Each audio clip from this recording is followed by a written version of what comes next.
first start by acknowledging that I'm sitting here on Larrakia land, as known as Darwin, and I just want to pay my respects to Larrakia elders past and present and extend that acknowledgement to Aboriginal people and elders from all of the lands that all you guys are dialing in from today.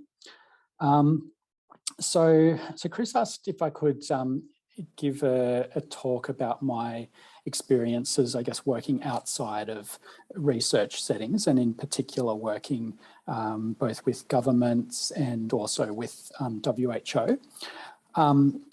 And somewhat ironically, I gave a talk a couple of weeks ago to the Australian TB nurses group about why TB nurses should be working in research.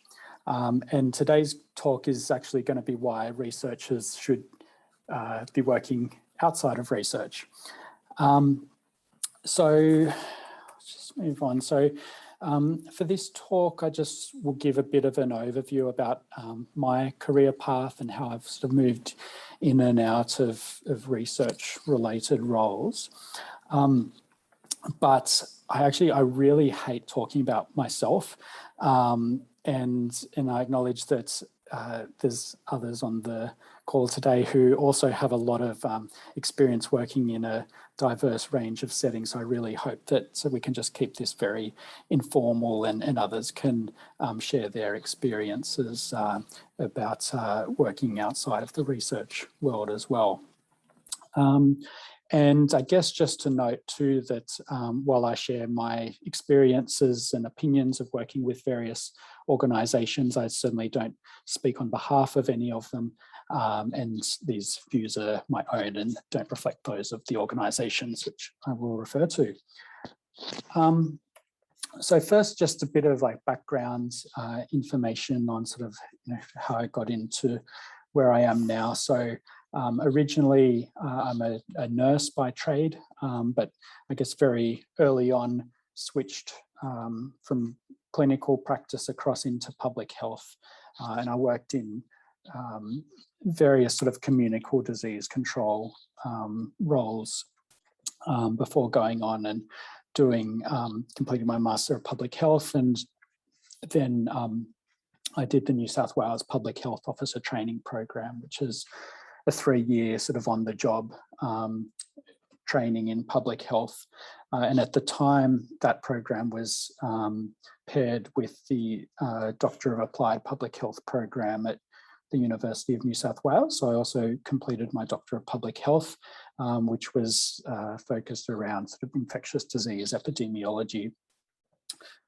And that was sort of my first real sort of experience doing research work, although it was not within a purely academic setting, and it was sort of very kind of operational type research.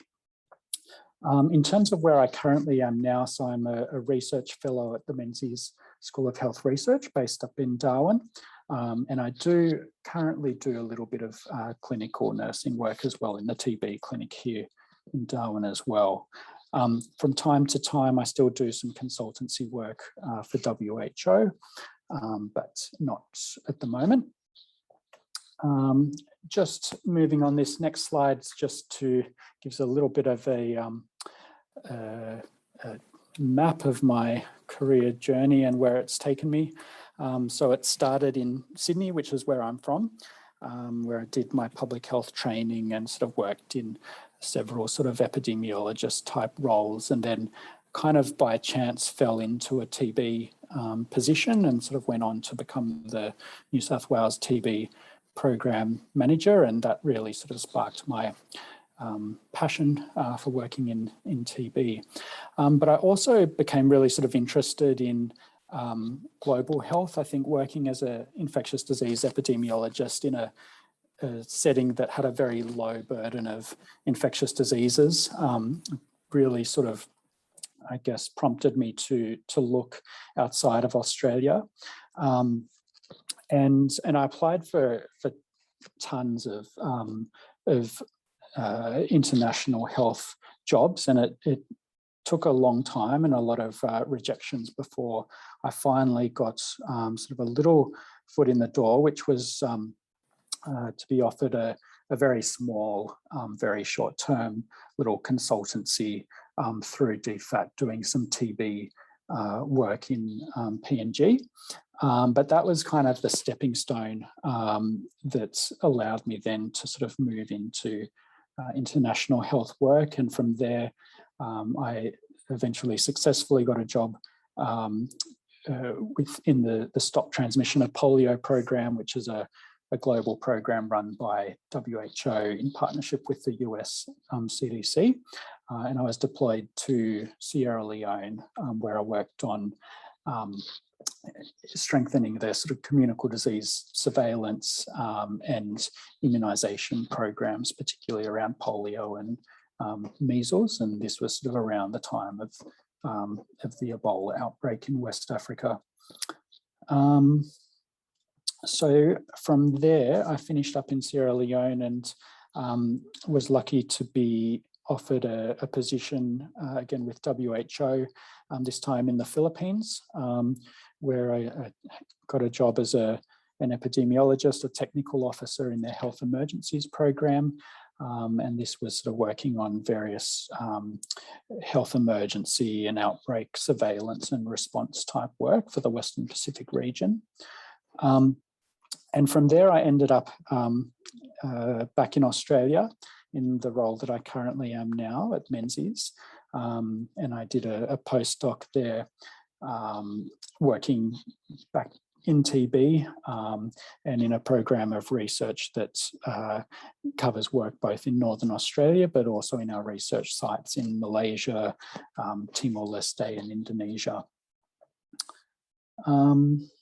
Okay, so and sort of over the last few years, I've also have done sort of a number of sort of short-term consultancies with WHO. So I did a joint program review mission with WHO in Laos, and then a bunch of little projects providing some country support for global fund applications and a few other writing and sort of technical epidemiology consultancies for the WHO Southeast Asia region and the Western Pacific regional offices.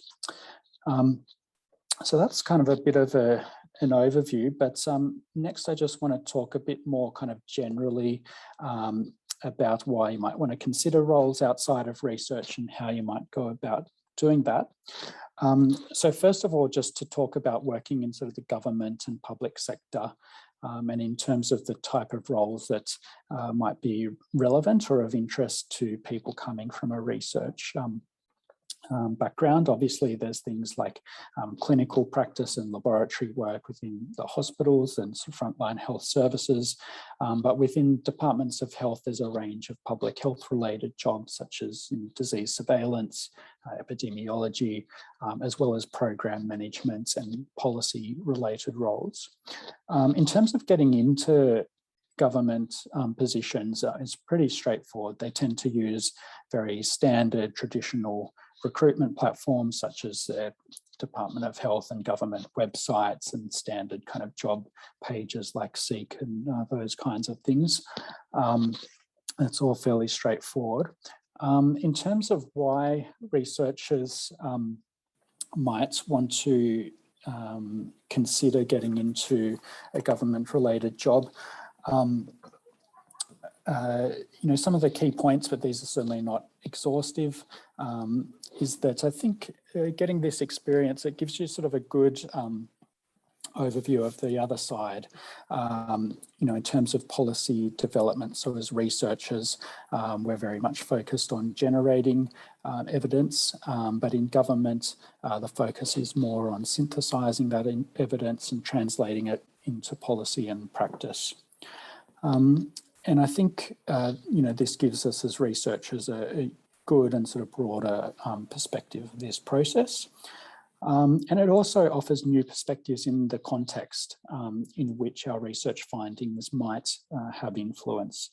And this includes sort of getting a better understanding of some of the challenges and the messiness and the barriers in implementing health programs and translating research findings into day-to-day clinical practice within the health system and delivering health programs and services to the population. And in terms of what researchers bring to the table in government, I thought some of the key points were that, as researchers, we're sort of used to following that very systematic scientific process, and I think that's something valuable that researchers contribute in government roles. I think researchers have an inherent tendency to ensure that there's rigor in the way that you go about conducting your work, and also high-level sort of technical knowledge within sort of your various areas of expertise. So I find sort of many people working in government positions often have a kind of broad knowledge, but perhaps not so much knowledge in specific technical areas. And I think researchers can offer that very high level specialized expertise in a lot of roles. So I'm just going to move on now to talk a little bit about working in WHO. So firstly, just a little bit of background on WHO as an organisation. So it was founded in 1948 as the Specialised Health Agency of the United Nations. And as an organisation, it operates across 3 levels. So that includes the headquarters in Geneva, and that picture on the right is a picture of the office in Geneva, as well as 6 sort of semi-autonomous regional offices. The picture on the left is the Western Pacific Regional Office in Manila, which is where I was based for a few years. And then finally, across about 150 country offices. The organisation is funded by member states or countries and territories, and also funded by other sort of donor and private organisations like the Gates Foundation and so forth. The World Health Assembly is the decision-making body of WHO, and that is made up of delegations from all of the member states, and that's typically sort of health ministers or state leaders. And while originally the WHO has been sort of tended to focus on issues around the control of communicable diseases, and in fact, scaling up BCG vaccination was one of their earlier sort of major initiatives. The organisation now provides technical leadership across a huge variety of health issues across both communicable and non-communicable diseases. Some of the current sort of key issues for the organisation are increasing access to universal healthcare and addressing the health impacts of climate change. So just moving on to the next slide, this is just a collection of photos I dug up of some of my experiences working with WHO. I realised after I'd made the slide that actually none of these photos relate to my work in TB at all. I think on the left, I think the top one is going out and doing health facility assessments of capacity for implementing vaccination campaigns. I think this one where I'm on the bridge, I think that was going out investigating measles outbreaks in remote communities in WHO. I think this one here is supervising the independent monitoring of polio vaccination campaign. And then across on the other side, I've got this is in the Emergency Operations Centre in Manila. And I think here I was presenting on sort of the risk assessment of imported yellow fever cases into southern China. And I can't remember what this bottom meeting was. I think it might have been about Zika virus response. But these pictures just kind of give a little bit of an overview of the different types of work within WHO. The pictures on the left are certainly sort of more of the operational and responsive side of the organisation, which has become sort of a bit more of a focus within WHO in more recent years, particularly since the West Africa Ebola outbreak. And the pictures on the right sort of reflect the more traditional, I guess, work of WHO, which is more around sort of higher level policy and technical advice to governments.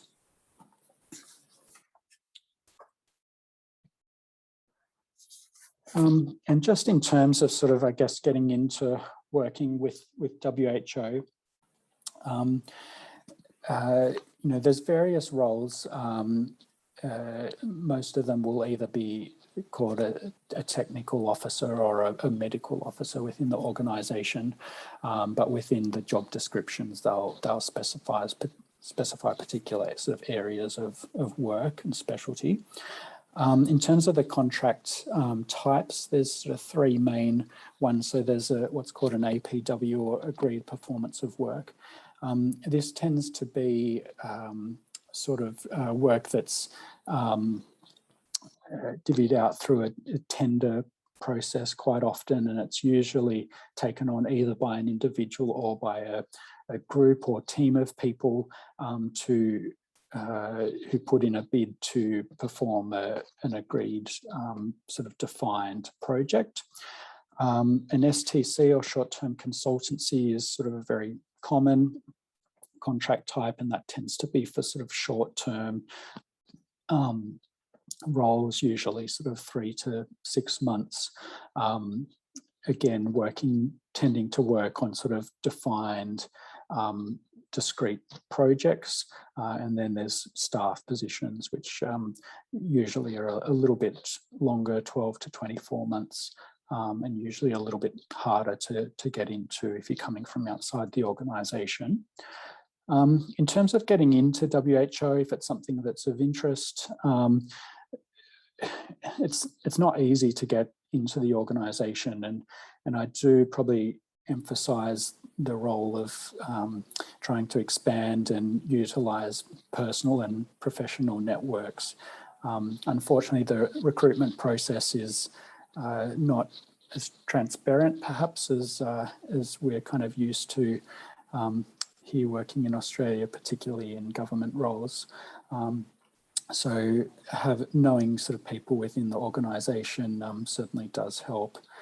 But jobs are advertised through the WHO website, the APWs and shorter term consultancies and things are sometimes also advertised on the UN Global Marketplace, and also you know, various international development websites can be handy for sort of finding links to jobs both in WHO but also in other related sort of international organisations. In terms of why you might want to consider WHO as well as other international non-government organisations, you know, there's a lot of opportunities to contribute your technical expertise in a meaningful way, and you know, that can support really high level policy and technical advice to countries. There's good exposure to large international networks, and I found that to be something that's sort of really sort of valuable. Getting experience within the organisation is expanding those networks, and that can certainly lead to future opportunities for work as well as new research collaborations and so forth. And also, you know, one of the advantages being, you know, a big global organisation does offer opportunities to work across, you know, lots of different settings, and you know, that can be a really sort of rich and rewarding part of your career journey.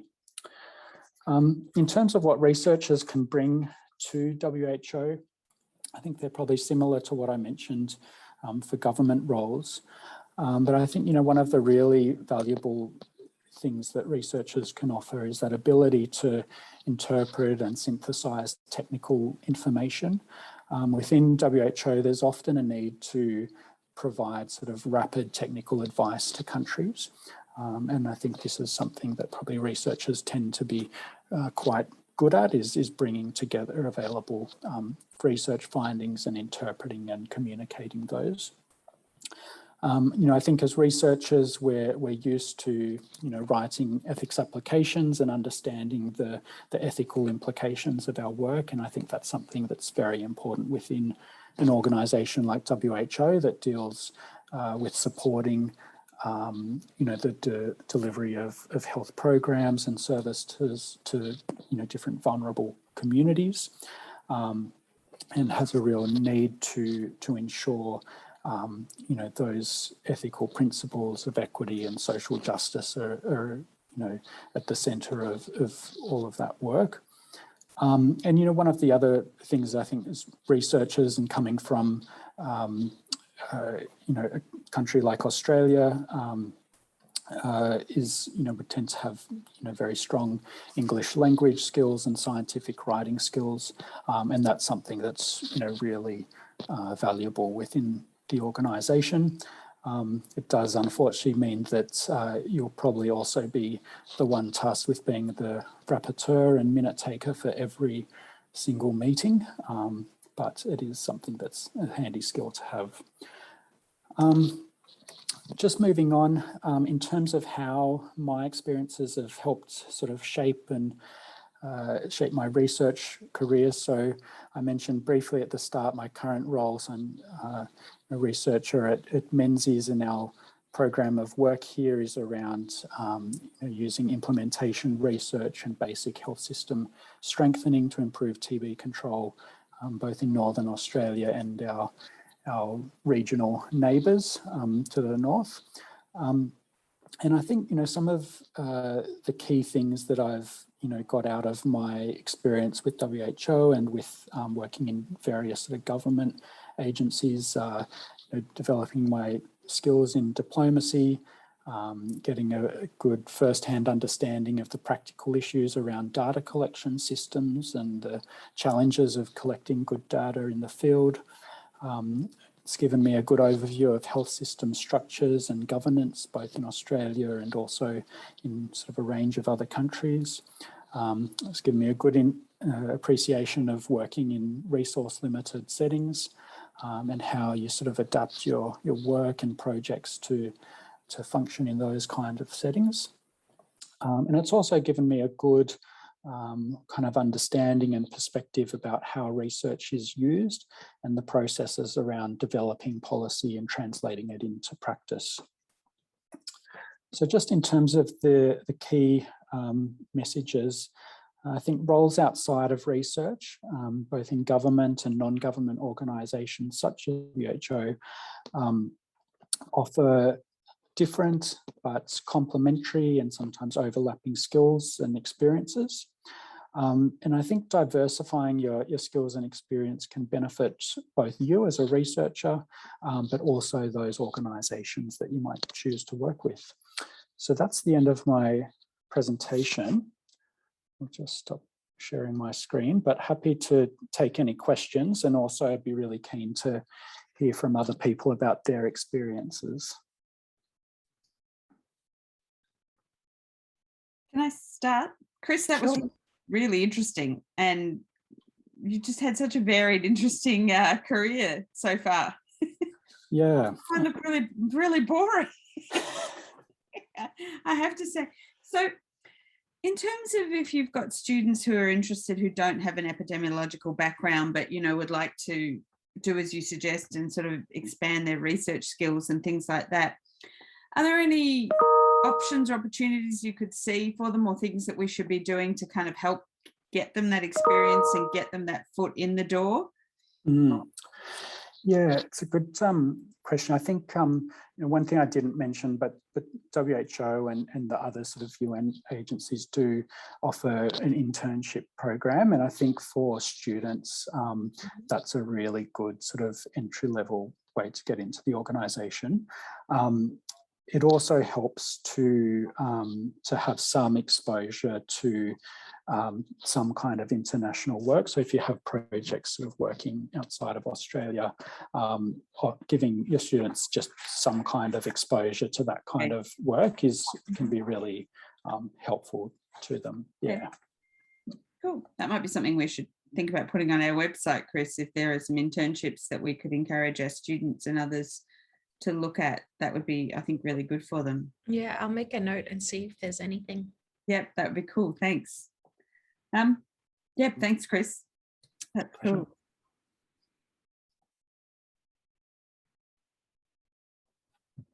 I had a question. So Sure. that was amazing. I'll put it up and share it afterwards on our website.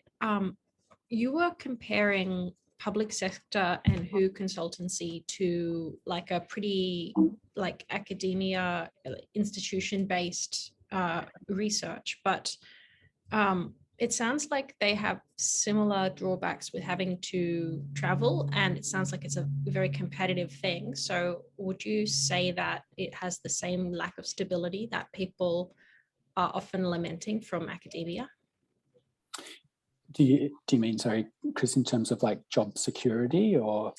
Job security, but the drawbacks of academia, things that have come out to the front when we've had a discussion like this with Catherine Snow a few TRU sessions back, was it would be a toll on relationships if you have to travel internationally for work, and if you are constantly competing for your next contract, like your next postdoc or whatever position it might be, that affects your financial planning and those sorts of, like, just the lack of stability.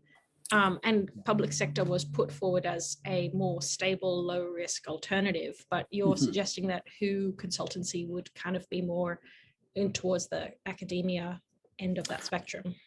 Yeah, that's right. Yeah, I think that is probably the case. It is challenging. In my experience, at least, it generally tends to be sort of, contracts tend to be short term. So sort of 2 years tends to be the kind of longest contract that's offered these days. I think sort of once you're in the organisation or working in that setting, there's a lot of work out there, and I think generally probably not likely to have too much trouble finding sort of new opportunities, but certainly, yeah, you always have that uncertainty about sort of where to next after your current contract ends, and probably, yeah, you do have to kind of follow the contracts a bit, and I guess in some ways you might not have so much choice over where you might be based. So certainly, I think if you had a family, it could be hard, but not impossible. Certainly, plenty of people do that for family. Thanks.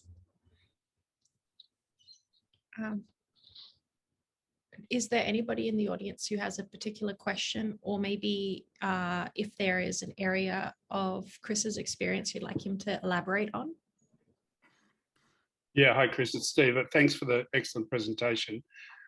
One question I had was, in your experience over time, do you think opportunities are there from, if you like, early mid-career type characters from low resource settings, low middle income countries, to get to WHO? I've always had the sense that it's easier for them to recruit from experts from high income countries to talk to them about issues around low and middle income countries, if you like.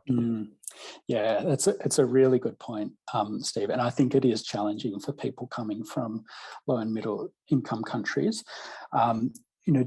There are rules within the organisation around, the organisation is meant to be representative of member states, and they do have some mechanisms in place to ensure that there's no level of recruitment from across member states. But having said that, I know that certainly Australians tend to be very overrepresented within the organisation, and I think that's the case for other sort of high income countries as well. And on one hand, I think coming from countries, certainly we have good sort of educational background and skills and experience to contribute, but I think it is certainly really important that those organisations are representative of all countries, especially those ones that are kind of priority countries in terms of delivering technical support to. So I think it's something that does need to continue to be improved and find ways to improve, those career options for people coming from low and middle income countries. Yeah. I mean, that internship type of model set would work for people from any part of the world, really, I guess. It's just funding and support living in Geneva and all of these issues. But perhaps we're more and more learning how to work remotely and be supported remotely as well. Yep. But I know Catherine got a lot out of spending time with the WHO TB program at the early part of her PhD. That was a really important, and that was really through a network of people that we knew who took her on. I've had other experience with students from Australia to have the same opportunity, which has been really valuable. And then it seems the next opportunity is at more senior part of your career, like Guy Marks did as a sabbatical, you know, and it's easier for academics perhaps than it is for clinicians or others who just can't drop everything and go, these sorts of consultancies. But it's always, I guess the bottom line is it's always just a good idea to keep an eye out. But I was just curious also, do you think,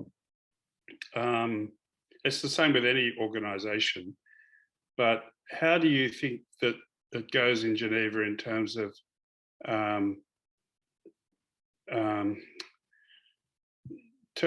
you know, staff working who are leading policy development and now more and more with a focus more and more on implementation? How do they keep informed as to the realities on the ground? It struck me quite a bit sometimes, the disconnect of folk who've been in Geneva for years now, and they're talking to policy to be implemented in resource settings where they haven't really spent a lot of time. Those sorts of issues, I think. How do we address that, sort of keep things in the real world? Yeah, that's a really good point too. I don't know that I have a good answer to it though. I'm sorry, Steve. Thanks. No, it's a fantastic opportunity and great to hear of your work. So thank you. I learned a lot. Thanks, Steve. I might be able to, I don't know if I can chip in on that topic. Yeah, please. Because it's a very interesting one, I think, Steve, that the tension between the ivory tower kind of impression and the need for, I suppose, some sense of the value of having a sense of well developed and highly rigorous guidelines from the ivory tower. I think my experience working for a bunch of organisations in the middle trying to do implementation and interpret WHO guidelines and deliver services in lower middle income countries, that it was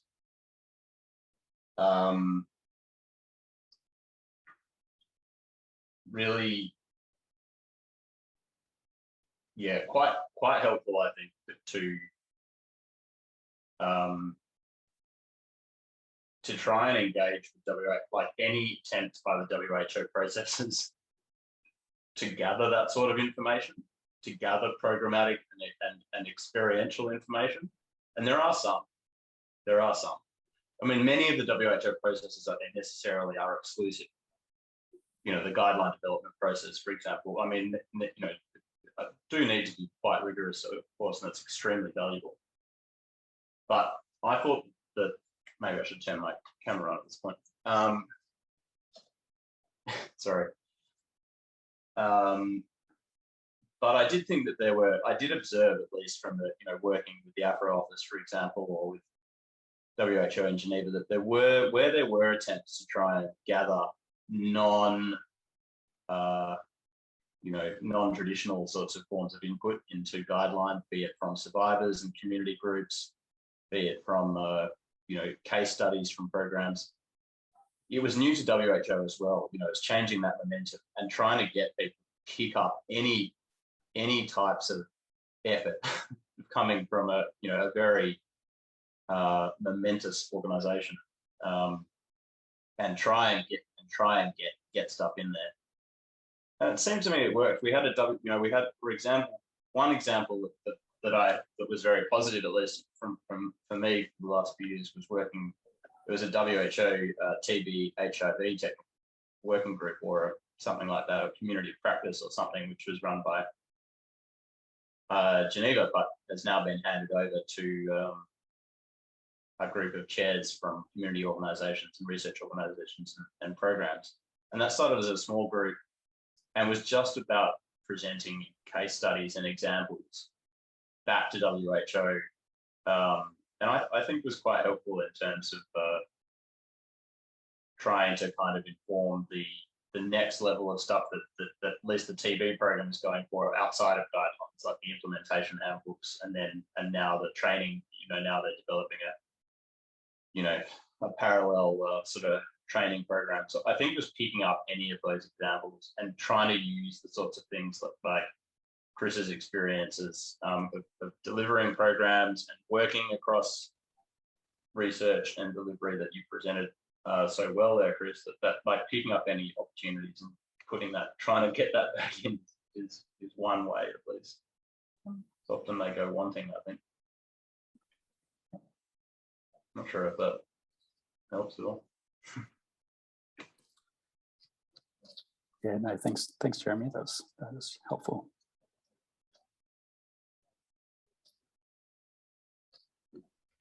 Chris, I had a bit of a lowbrow question.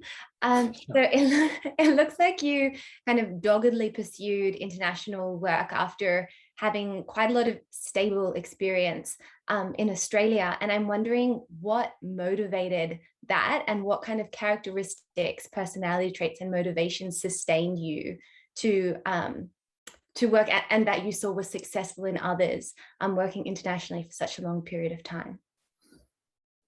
Yeah, good questions. So I think there are a range of reasons. I guess, yeah, so I was born and grew up in Sydney, and as I said, was working in Sydney in various sort of public health roles, and I was perhaps kind of, saw the differences between working in Sydney and the situation overseas, where we had a huge amount of resources to put into disease control for, a very small burden of disease compared to, many other parts of the world where, TB and other things remain a huge and an overwhelming sort of burden of disease with very limited resources. And I think just my professional sort of interest and curiosity really sort of motivated me to try and get out and experience sort of working in those kind of other settings. And I guess in terms of sustaining that work, I think one of the things that I've really got out of that experience is it can be very challenging work. It can be very sort of isolating. I certainly always get a sense of sort of reverse culture shock coming back to Australia after, working in those sorts of settings. But one of the things that I've really kind of got out of it is just the experiences and the friendships and relationships I've built with colleagues sort of working in those settings. I've worked with some really fantastic teams, and when you're, in another country, sort of living together, working together, you sort of become very close with your colleagues, and it's always a very multicultural team, and it's just been a very rich and rewarding experience of working with colleagues from all over the world, and learning about different cultures, and yeah, it's been a really sort of satisfying kind of part of my career. I think that's kept me going a lot. No, thank you. That's very comprehensive.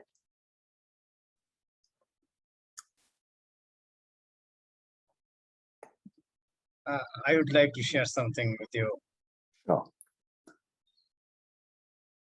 Yes, I'm Dr. Saim from Bangladesh, an Asian country, and I have 6 years of working experience in the field of public health TB program. And I experienced a lot of things, and I strongly believe that there is a scope of conducting different types of research, like socio-demographic association, other comorbidity, and many of the technical areas even untouched in Asian countries as a high burden countries, like non-tubercular NTM, mycobacteria, and other issues, childhood drug-resistant tuberculosis, still untouched, no any significant evidence in Asian countries like Bangladesh. So I think there is a scope of conducting research to suggest the policymakers to raise the issues, and the policymakers should invest and support, including financial support, to address these critical areas, I think. And in developing countries, the health system is weak and poor to address the many of the issues. I mean, the administrator should monitor the activities actively and should engage in reviewing the documents, monitoring the laboratory work, and reporting and other areas. And the government and non-government collaboration should be strengthened in particularly in Asian countries, including Bangladesh. So I have many more ideas, and I have many more research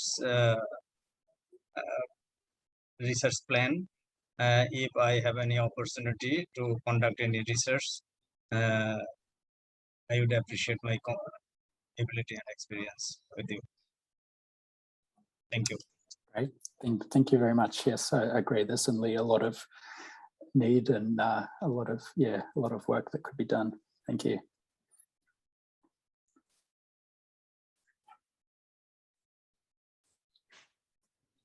Is there somebody else who has a question for Chris? I think we have a few more minutes if somebody had anything else they'd like him to elaborate on.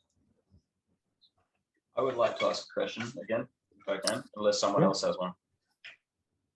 But I will wait. Happy to wait. It's another question. Sorry. Yeah, go ahead, Jeremy. What do you think, if anything, is like, what have you experienced as an Australian working in international organizations? Like, what is how do you feel Australians are perceived? What unique or particular benefits or strengths can Australian-based clinicians or researchers or people wanting to follow your kind of path, how have you felt as an Australian, international health programs, and what sorts of what can we offer? Yeah, good question. I guess in my personal experience, I think I've always had pretty positive experiences and been sort of well received as an Australian. I think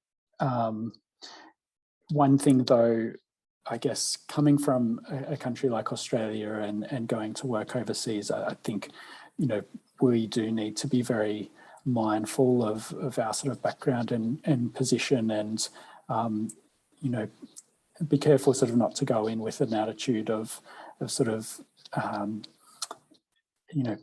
telling people how it should be done or how it's done in Australia, but rather sort of, being careful to be sort of, very respectful and learn from local staff and work with them to, I guess, help empower them to come up with their own sort of ideas and solutions to local health problems. But in terms of working with people overseas, I've found as an Australian, I've always been very much welcomed and had positive experiences. I think people tend to see Australians as pretty kind of laid back and easygoing people to work with. So I think it's always been pretty good.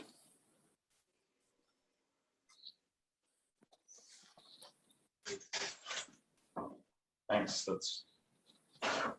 please. How about you, Jeremy? Because you've done a lot of work in a lot of places. How has your experience been? Oh, it's been interesting. I don't know. I think there's often not a lot of, but there's you come to realize how far away Australia is. Sorry, I've got.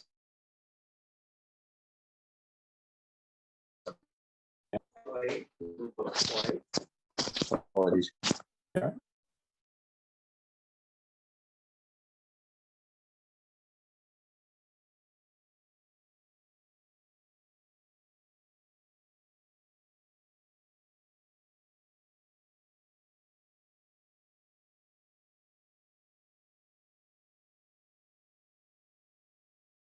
And that, I think has worked. I think as Australians, we have a lot to offer. We have more to offer. I think we are under cooking and underselling our engagement in international health in comparison to many other places, and that there is a lot, that we have so much expertise in organisations like Burnett and Menzies and Centenary, where I am now based, that are already leading the way. And I think that there is, from observing how I suppose sort of the linkages have and partnerships are work from other countries. That, it's been eye-opening to me. I'm not sure if I know how to go. I think we have others on the call, Steve and Bernie and many others who I know who are already leading in this way. But it's important, Jeremy, to think about it because, in my view, in what's often referred to as north-south partnerships and all those inequities, we're not really seen as coming from the north, and yet we have the capacity, perhaps, of that from that engagement. I think that, in my experience, there are a lot of different characters in this country, and they all go about things in a slightly different way. But I think that, in my experience, we are known to be pragmatic and generally fairly and friendly and engaging and supportive. Certainly not arrogant and not there to. And that's not always the case. But so in the African setting, for example, where I worked for a long time, you're more of a novelty, perhaps, whereas people from the UK, US, or Holland, for example, might be considered with a little bit more suspicion as to why the researchers are there. Whereas what I think we also perhaps need to do is be better at representing issues in the Asia Pacific. And I think, well, it's certainly not always the case, for example, but I know that, for example, in the TB-HIV pandemic, for example, the focus was very much on Africa for a long time, and yet there was, it just got a lot more of the attention. And I think that it's up to us as members of this region that we need to always represent our region perhaps better, because we do have the ability to put that voice forward.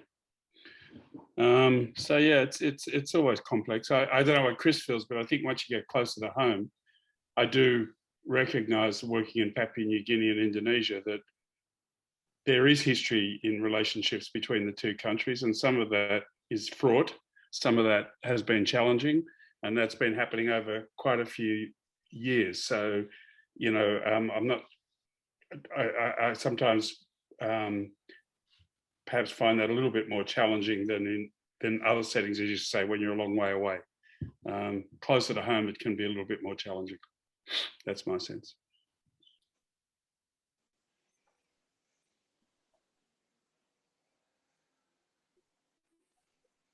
I think, sorry, I've just popped it in the chat, but we were talking earlier about who internships as a way to, have an in.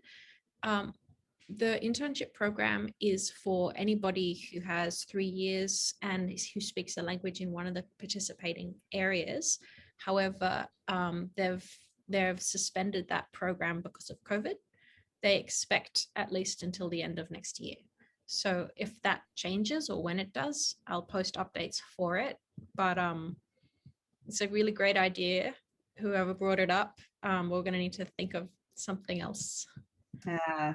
Thanks, Chris. Thanks for looking into that so quickly.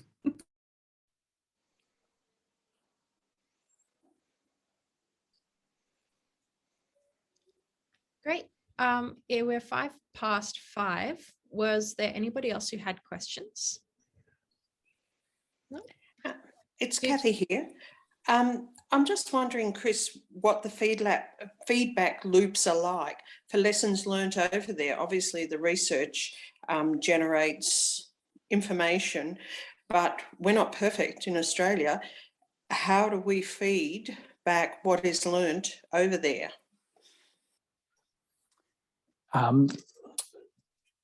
Feedback to sort of those communities that we're working with, or? I suppose the thing is, I see a lot of alignment in the area that I work in, and the regions of Australia that I work in its remoteness and rurality and all of those sorts of things, and even in resources. So I see that there's a lot of lessons that we can learn about how people are innovative, etc. And I'm just wondering how easy it is to feedback that information into our programmatic sense of TB and other areas of public health, etc.